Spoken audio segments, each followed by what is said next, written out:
Hello everyone, this is Akshay Srivastava और हम आ गए एक और नई वीडियो के साथ। इस वीडियो में आज हम बात करने वाले हैं टाइप्स ऑफ केमिकल रिएक्शंस की। ये केमिकल रिएक्शन कितने तरह के होते हैं। सबसे पहले हम बात करेंगे आज कॉम्बिनेशन रिएक्शन की और फिर हम बात करेंगे डिकम्पोजिशन रिएक्शंस की। डिकम्पोजिशन रिएक्शन तीन तरह के होते हैं, तीनों के बारे में हमको बात करना है। एक होता है थर्मल डिकम्पोजिशन रिएक्शन, एक होता है इलेक्ट्रोलाइसिस डिकम्पोजिशन रिएक्शन, एक होता है फोटोलाइसिस या फिर फोटोकेमिकल डिकम्पोजिशन रिएक्शन। तो तीनों चीजों के बारे में हम बात करेंगे।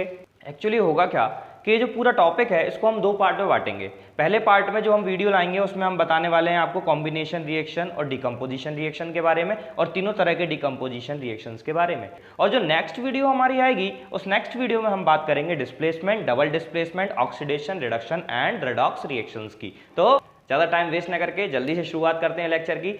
सबसे पहले हम बात करते हैं कॉम्बिनेशन रिएक्शन की। तो नाम से ही समझ में आ रहा है कॉम्बिनेशन मतलब कंबाइन होता होगा, कुछ कॉम्बिनेशन होता होगा। मान लीजिए आपके पास एक सब्सटेंस है ए, उसको आपने बी से मिला दिया और उन दोनों ने मिलकर क्या बना लिया, ए बी। इसको क्या बोलेंगे, कॉम्बिनेशन रिएक्शन। ए और बी आपस में क्या हो गए हैं, कंबाइन हो गए हैं, इसलिए इसको क्या बोला जा रहा है, कॉम्बिनेशन रिएक्शन। तो जल्दी से बात करते हैं इसकी डेफिनेशन की।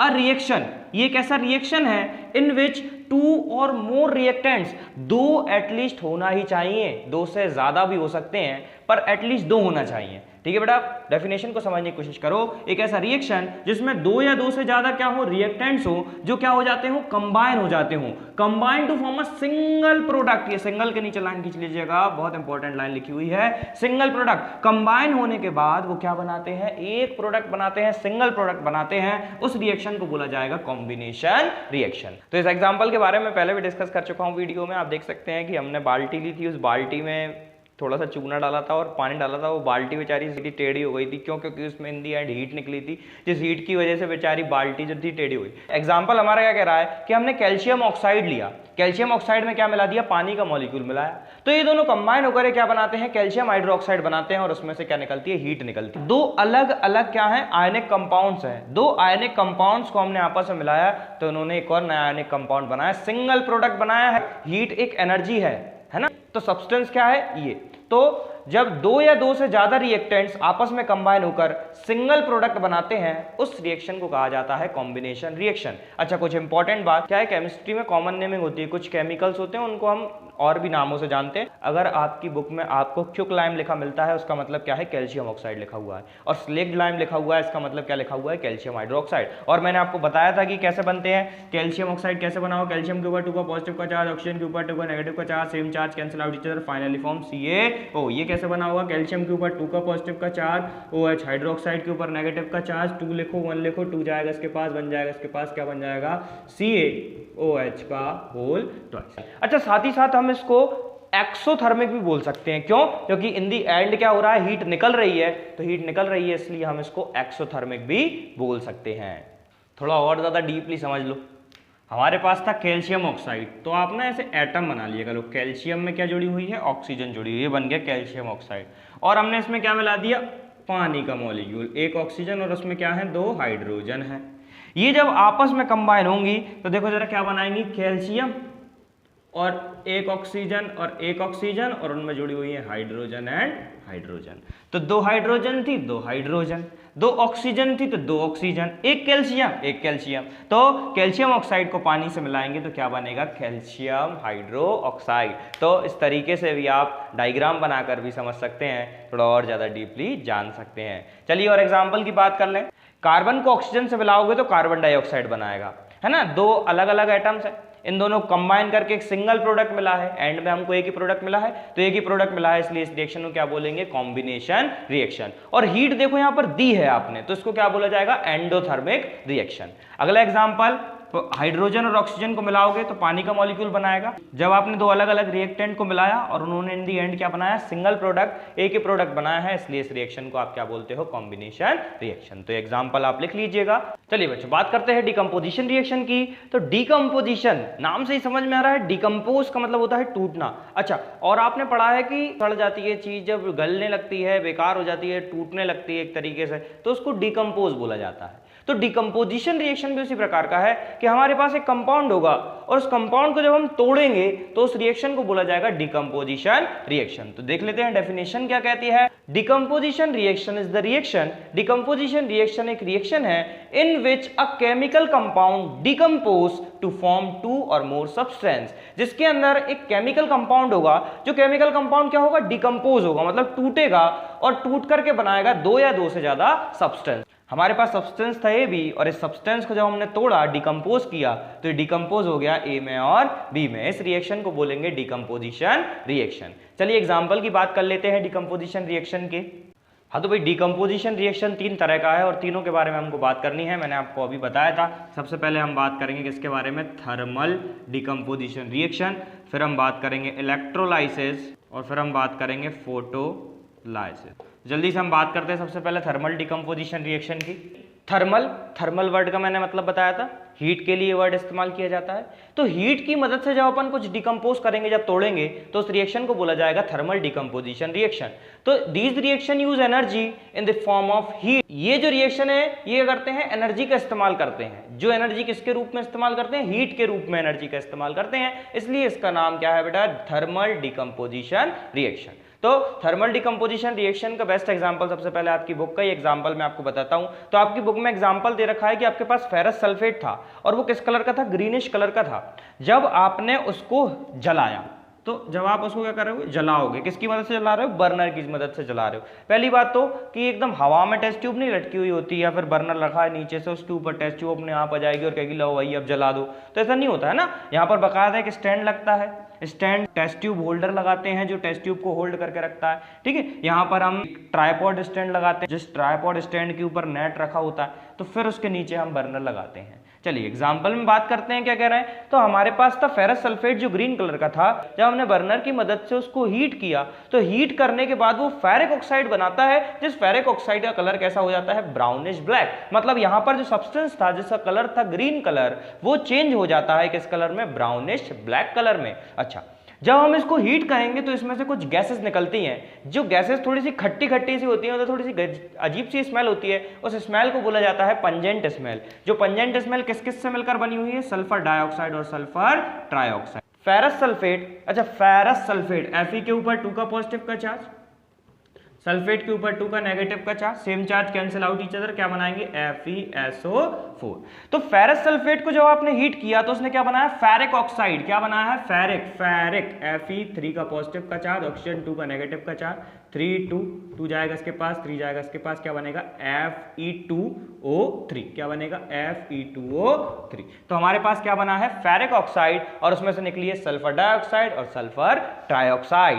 तो हीट की मदद से हमने फेरस सल्फेट को हीट किया और वो डिकम्पोज हो गया, टूट गया दो या दो से ज्यादा सब्सटेंस में, जिसमें उसने बनाया ferric oxide, sulphur dioxide and sulphur trioxide. तो एक सब्सटेंस हमारा टूट के दो या दो से ज्यादा में बिखर गया, इसलिए इस रिएक्शन का नाम है डिकम्पोजिशन रिएक्शन। और हमने हीट की मदद से इसको डिकम्पोज किया है, इसलिए इस रिएक्शन का नाम है थर्मल डिकम्पोजिशन रिएक्शन।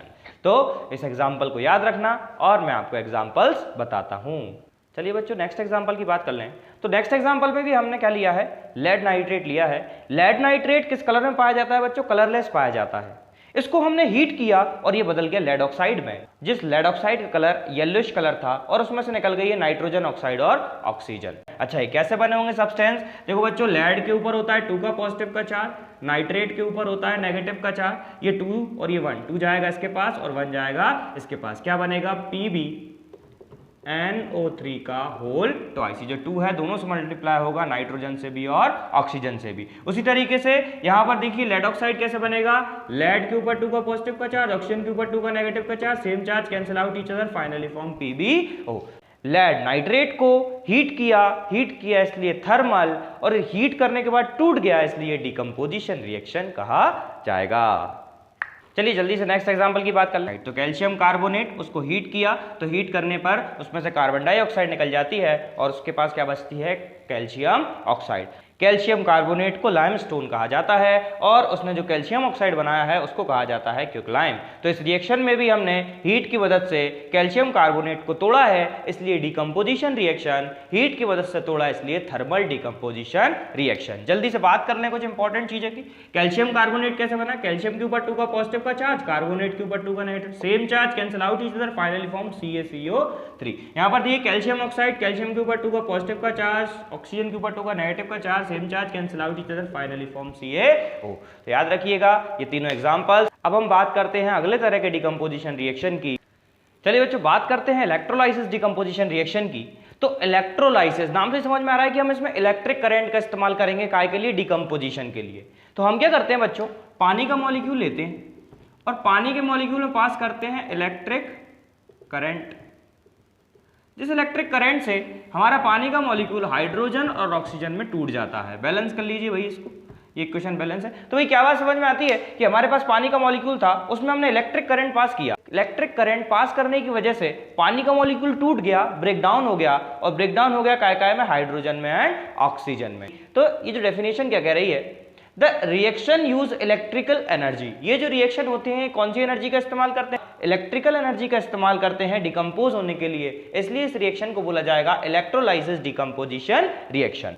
हमने एक मग्गा लिया, उस मग्गे में 2 छेद कर दिए, उनमें 2 रॉड लगानी है, इनको क्या बोला जाता है? इलेक्ट्रोड्स बोला जाता है। ये इलेक्ट्रोड्स का कनेक्शन कर देना है एक बैटरी से। 6 वोल्ट की बैटरी आती है, मार्केट में मिलती है, तो बैटरी लगाना है ना। ये छोटा सा ब्रैकेट में गोला लग रहा है, क्या होता है बच्चों? स्विच होता है। और ये क्या है? बैटरी। बैटरी का पॉजिटिव टर्मिनल होता है उसको एनोड कहा जाता है, और जो नेगेटिव टर्मिनल होता है उसको कैथोड कहा जाता है। इनके पीछे का भी रीजन मैं आपको साइड में बताऊंगा।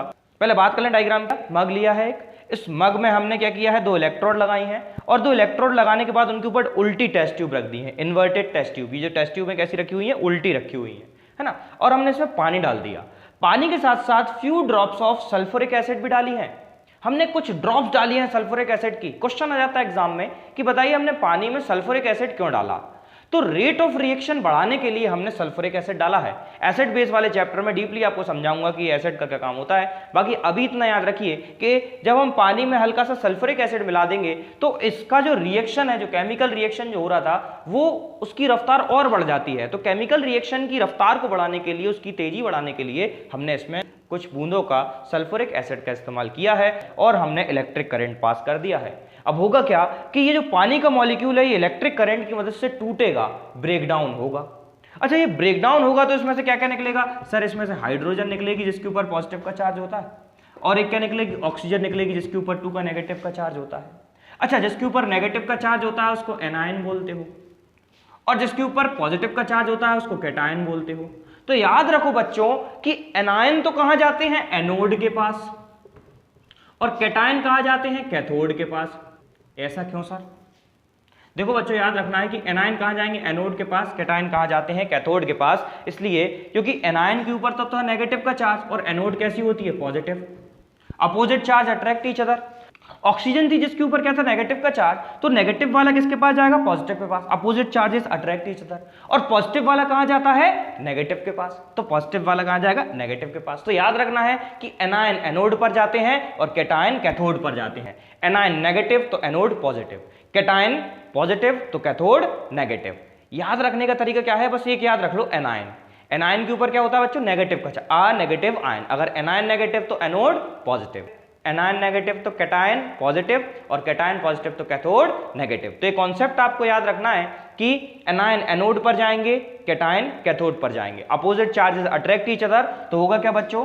तो ये पानी का मॉलिक्यूल जो टूटा, इसमें से हाइड्रोजन और ऑक्सीजन निकली। ऑक्सीजन के ऊपर नेगेटिव का चार्ज था तो वो पॉजिटिव टर्मिनल के ऊपर जाएगी, और हाइड्रोजन के ऊपर पॉजिटिव का चार्ज था तो वो नेगेटिव टर्मिनल के पास जाएगी। अब ये गैसेज जो होती है ना, टूटने के बाद यहाँ से जाती हैं इस तरीके से। ये देखो छोटी छोटी छोटी बूंदें दिख रही हैं आपको, छोटी छोटी बिंदियां मैंने बनाई हैं। इसका मतलब हाइड्रोजन गैस जो है और यहाँ से ऑक्सीजन गैस, ये यहाँ पर जाके इकट्ठी होती जा रही है।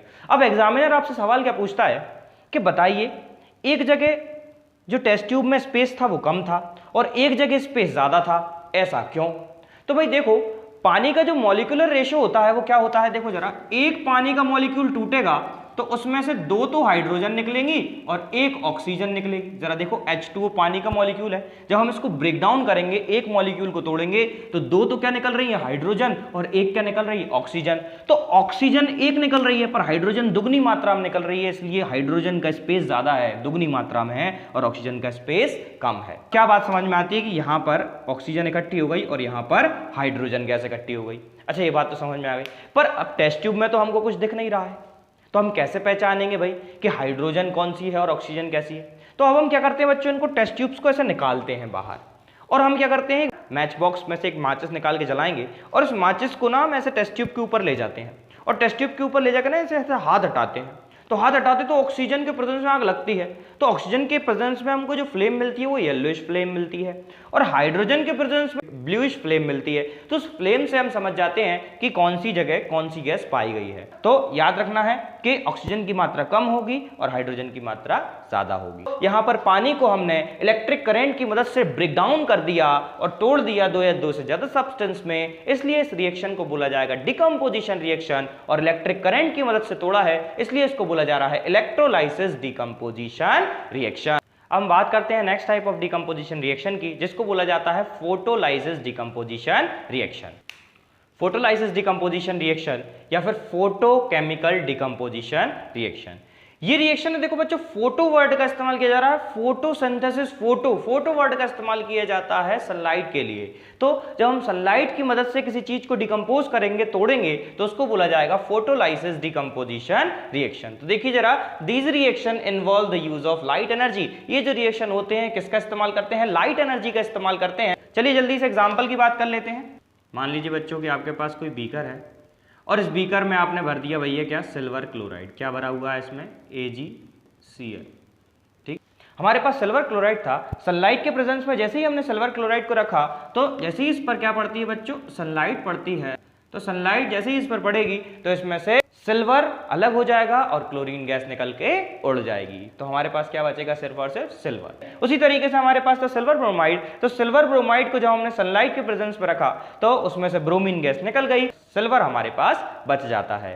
तो इस रिएक्शन में भी हमने सिल्वर ब्रोमाइड को तोड़ा है, इसलिए इसको डिकम्पोजिशन बोला जा रहा है, और हमने सनलाइट की मदद से इसको ब्रेक डाउन किया है, इसलिए इसको फोटोलाइसिस डिकम्पोजिशन कहा जाएगा। आज की वीडियो में इतना ही, अगली वीडियो में मिलते हैं, जिस वीडियो में हम बात करेंगे displacement reaction, double displacement reaction, oxidation reduction and redox reaction. तो जब तक के लिए बाय बाय, नमस्कार।